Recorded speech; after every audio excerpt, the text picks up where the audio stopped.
Ruby பிள்ளை உனக்காக ஆசையா சமைச்சு எடுத்துட்டு வந்திருக்கால பூ. எதுக்கு அதெல்லாம் வேண்டாங்க?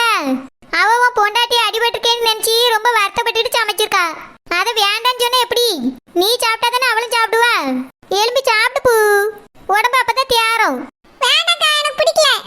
ஏலே, உனக்காக அந்த பிள்ளை எவ்வளவு கஷ்டப்பட்டு சமைச்சு எடுத்துட்டு வந்திருக்கு. ஏதோ அடிபட்டு கிடக்கா, ரசத்தை வச்சு ஊத்துவானி இல்லாம நல்ல குழம்பு வச்சிருக்கா. கால் குழம்புங்க, ஈரல் வறுத்தேங்க. அதை திங்கக்கு எங்களை வலிக்குது உனக்கு? இதெல்லாம் சாப்பிட்டாதான் சீக்கிரமா கால் சரியாவும். எலும்பி உட்காரு, எழுந்து சாப்பிடு. ஏக்கா, எனக்கு இப்ப வேண்டாக்கா. நான் பேரா சாப்பிட்டுக்கிறேன், எனக்கு வயிறு ஃபுல்லா இருக்கு. ஏலே, அந்த 2 இட்லி இன்னும் வயித்துக்குள்ள கிடக்கு. என்னல வயசு பையன் நீ? உன் வயசுக்கு 10 இட்லி 15 இட்லி சாப்பிடணும். கல்ல தின்னாலும் செமிக்கணும். 2 இட்லி தின்னுட்டு திங்க மாட்டேன்னு படுத்து கிடக்கானே.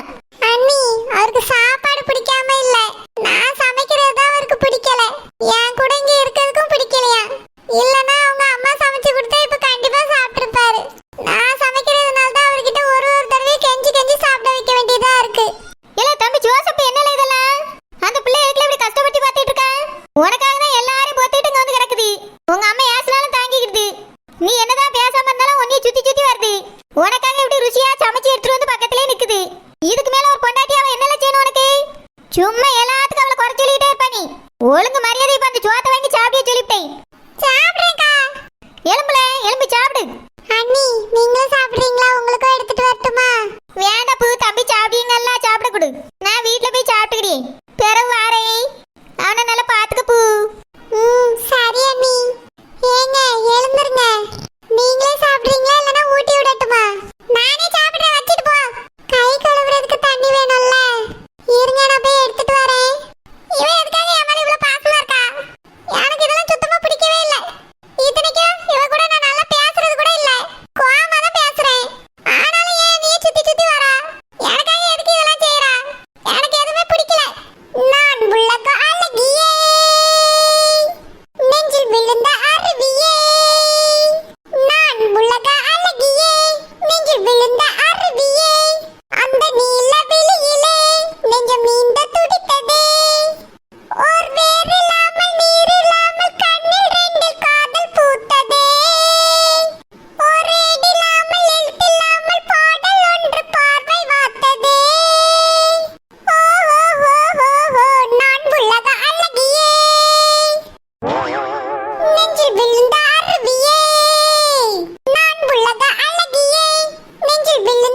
முடிஞ்சிரும்.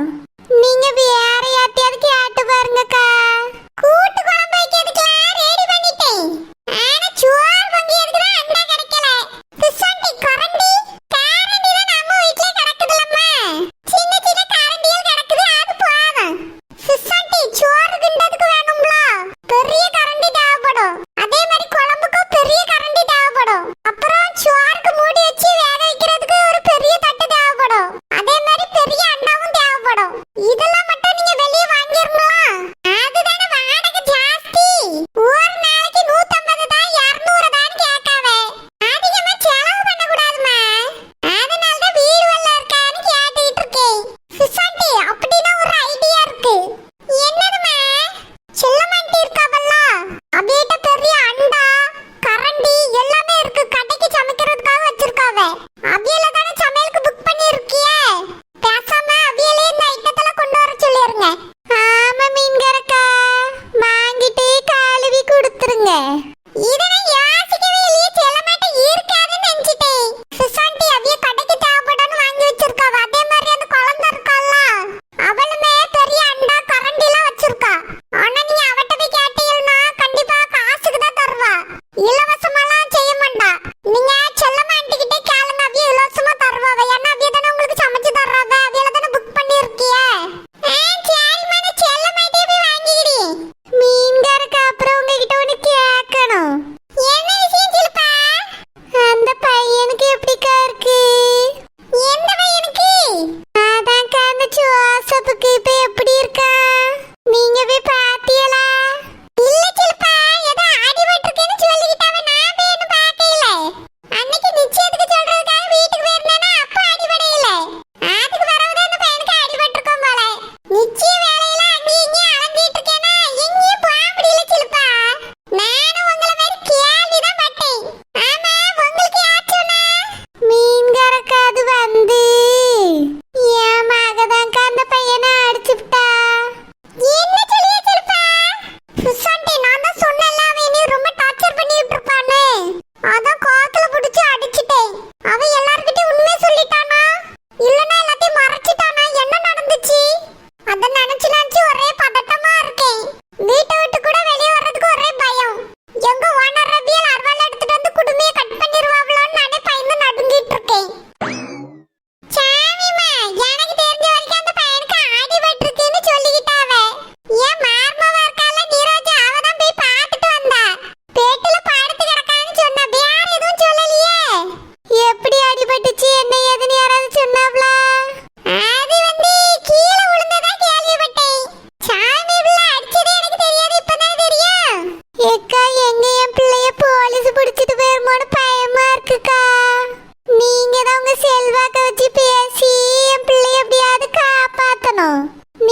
2000 ரூபாய்க்காகலாம் சமைக்க ஒத்துக்கிட்டு இருக்கவே கூடாது.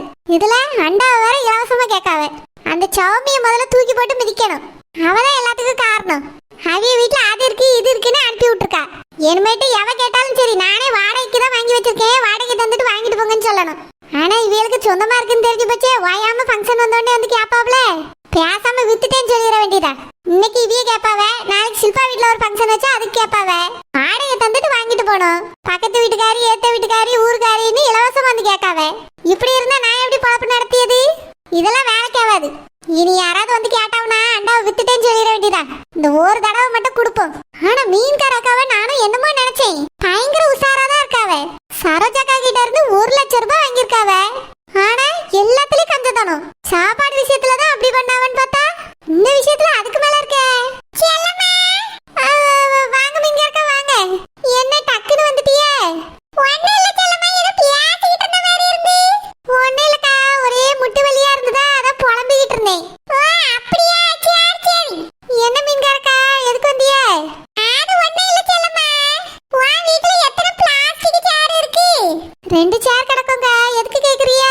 ஃபங்க்ஷனுக்கு சேர் போட வேண்டாம்னு சொல்லிரலாம்னு பாக்கேன். இந்த மாதிரி தெரிஞ்ச வீடுவல்லே வாங்கிரலாம்னு நினைக்கேன். மீன்காரக்கா, ஒரு 50 சேராவது போடுங்க, அப்பதான் கரெக்டா இருக்கும். தெரிஞ்ச வீட்ல எல்லாம் வாங்கி எப்படி பார்த்தோம்?